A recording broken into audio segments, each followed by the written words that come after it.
అమ్మవారు నవ్వితే పువ్వుల నవ్వులు దాసులైపోతాయట.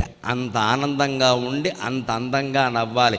ఏ ఇంట్లో ఇల్లాలు నవ్వుతూ ఉంటుందో ఆ ఇంట్లో లక్ష్మీదేవి నాట్యం చేస్తుందమ్మా. లక్ష్మీదేవి నాట్యం అలా నవ్వాలి కదా అని మగాళ్ళందరూ ఓ పట్టకారు పట్టుకు నవ్వమని చెప్పానా తోలు తీస్తా నవ్వకపోతే అనకూడదు. వాళ్ళు నవ్వే విధంగా వీడు ప్రేమించాలి. అది సమస్య. ప్రేమిస్తే ఎందుకు నవ్వరు?